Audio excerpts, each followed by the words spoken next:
Dumb and Dumber, whatever you want to call him. Yep, go ahead. He's getting blasted in the media, and he should be. And I hope it costs him his job, even if some people think he was gutsy. He should be fired. There's nothing more to say about that. Why don't we cheer up the show a little bit for you now? Go to Crazy Jets Fan. Crazy Jets Fan's up in the North Pole, visiting Santa Claus, working on the toys for this year. Santa ain't bringing me shit this year, that's for sure. But Crazy Jets Fan, hopefully he's going to shed some happy light on this week in the NFL. So take it away, Crazy Jets Fan from the North Pole. Hey, baby, Crazy Jets Fan here, hanging out at the North Pole. That's right, kicking it back with Santa, me and 2XO. Just got finished watching another Jet game here, and another Jet loss, yeah. But let me tell you, the Elves get really into it up here, and it was still a good time. It was a really fluky kind of game, a lot of missed field goals, fumbles, interceptions. Pretty much the play that did it was Dave Meggett's fumble, picked up and returned for a touchdown by the Patriots.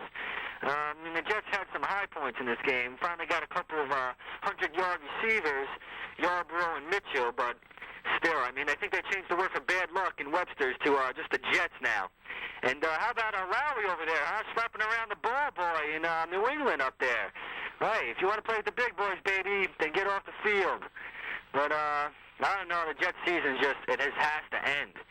But, we're still looking good for that draft pick. Eddie George got the Heisman there. I don't know how we should go here. Quarterback, running back, definitely need something on the offense. But, we'll do a sum up of the Jets season and probably on the Super Bowl show in a couple of weeks. And next week, though, we still got a game against Houston. McNair played for Houston second half last week. Looked pretty good in his debut. I don't know if he's starting next week, but I'm really interested to see how he's doing. Kind of rooting for him myself. But the Jets have been playing better. I mean, they still haven't won, but they're showing signs of life. And, that's pretty good this late in the season. At least they ain't giving up. Got a little heart. I'm going to go with the Jets in this one, of course. I'm going to go up by 10 this time, because I think they're really fucking itching after this last game. So, I'm going to be up here in the North Pole making a few toys and stuff. But I'll talk to you guys come Super Bowl time. Don't think the Jets will be in it, but, it should be a good game. We'll root for the AFC at least. And go Jets! We're back here on our final edition of the Cowboys Fan for the regular season here in 1995. A regular season that began with so much promise, hope, fun maybe. And yeah, if you're wondering, I'm still going to have that Super Bowl party. But I might be dressed like this again if the 49ers are in it against some AFC upset team that just backed in. But who knows? Maybe the new year will bring new spirit and new hope or something or other. Anyway, we got some games this week in the NFL. As I look at the schedule, I got Pittsburgh, who began this year with no hope when they lost Rod Woodson in the first game of the season, but have turned on the heat, won 7 games in a row. They've clinched the AFC Central. They'll most likely have a first-round bye in the AFC playoffs. They're hosting New England this week, and they should roll hop over them pretty easily. I mean, the way it breaks down here in the AFC playoff situation, Kansas City wins 1, they get home field advantage. Pittsburgh wins 1 of their last 2, they get the first-round bye. And if Buffalo wins 1 of their last 2, they'll win the AFC East, I think. Yeah, unless it's against Miami. Unless they lose to Miami, that's a different story. That's right. Miami's playing at Buffalo this week at Rich Stadium, and the Dolphins, Brian brought this to my attention, which I had not realized.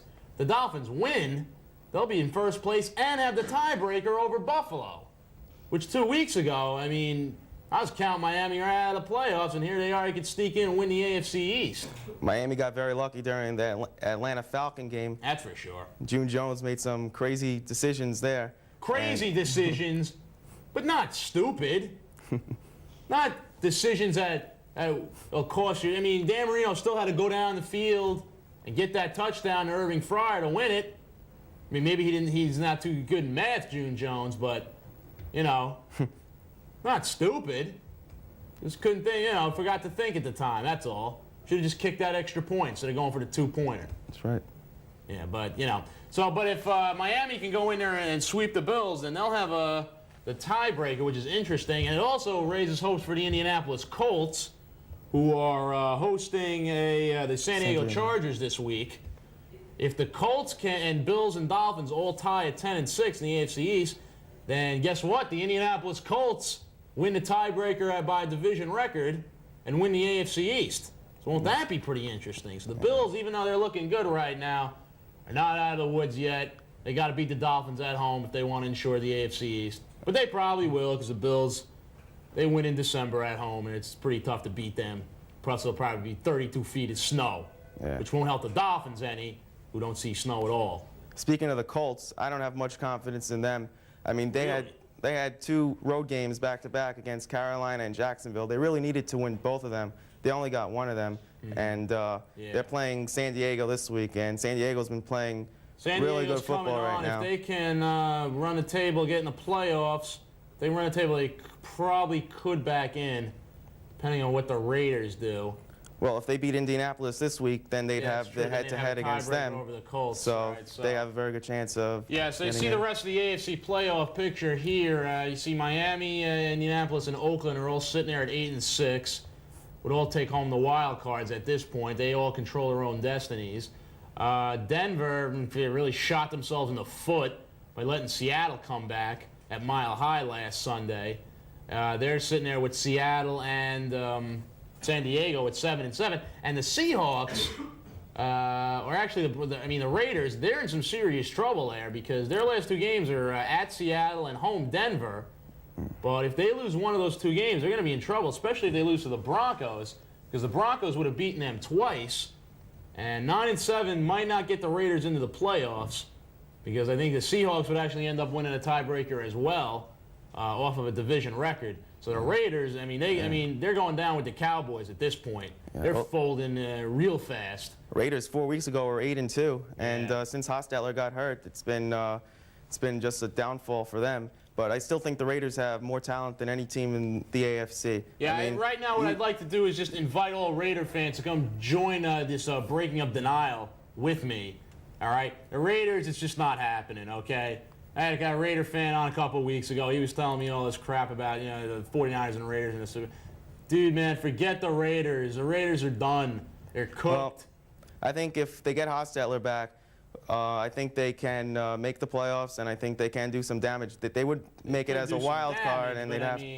What are you going to do with this? Well, if you take a look at them defensively, I don't think there's a team in the AFC that has a better defensive line than the Oakland Raiders. That's true. I mean, you take a look at Pat Swilling, Anthony Smith, and Chester McLaughlin there. I mean, that's a tremendous defensive line. Yeah, plus you got scored like their last 20 points on defense there. Yeah. I think they had the only touchdown against Pittsburgh last week. But I mean, it's hard to win when you have Vince Evans and Billy Joe Hobart being at quarterback for you. Vince Evans is 50 years old. He belongs with Phil Simms in the NBC booth. But anyway, the AFC playoff picture is a little tight there. The Raiders are slipping. If they get Hostetler back, they probably could get into the playoffs. But the Chiefs, even though they lost to the Dolphins Monday night, that really helps them because, the Chiefs, what you want to do is when you roll up a big record like that is get a cheap loss at the end of the year. It doesn't really mean anything. And then you're not riding some big winning streak on the line in the playoffs. The Chiefs probably will now go to the Super Bowl because they're going to get home field advantage throughout the playoffs. What that means is they'll be hosting the AFC title game because all they have to do to get there is to beat some wild card team at home, which probably won't be the Raiders at this point because they'll probably get the #1 seed if they win the rest of their games. So look for Pittsburgh at Kansas City in the AFC title game. Steelers really got the only chance to beat the Chiefs. I think the Chiefs could actually go on into the Super Bowl. I like them or either Pittsburgh. Well, I think one team you're overlooking now is Buffalo. I am overlooking the Buffalo Bills. Because the Buffalo Bills should be overlooked. You guys are done, okay? You went to the Super Bowl 4 years in a row. You got roasted each and every time in embarrassing fashion. It's not, your time is done. You guys know it. There's some pride you can salvage there. But everyone knows the Bills are done. They have that stigmatism attached to them. Some teams just will never win, and the Buffalo Bills are one of them. So, maybe we would say, hey, and Jim Kelly, I'm going to see this Jim Kelly interview where he goes, hey, don't count us out yet. People want to see us win. That's great and all, but it's not going to happen because you guys find a way to lose on the last day in January, but you won't even be playing that day because there's no way you're going to beat the Chiefs in Kansas City. But I'm glad you brought that up. Well, I don't know about that. I think Buffalo has a very good chance to beat Kansas City in Kansas City. I doubt that. No one, Buffalo does not know how to lose in the playoffs, especially in the AFC Sure they playoffs. do. Oh, maybe in the Well, Super maybe Bowl, not but not in the AFC playoffs. Yeah, that's true. And Kansas City, what have they done in a big game? Marty Schottenheimer has never won a big game in his life. Well, yeah, but this is the year where, teams are due. The Kansas City Chiefs have been in the playoffs, I think, every year in the 90s. They might have missed one year. No, I think they were. No, they've been every year. They've been in every year in the 90s. I mean, and they lose every year. But there's only so many years you keep going to playoffs and losing. Well, I think And this the will be way another Chief- one here. I don't know about that. I think this is finally the Chiefs' The year. Chiefs haven't looked that impressive. Even, I mean, they're 11-3, but who have they beaten? That's I mean, true.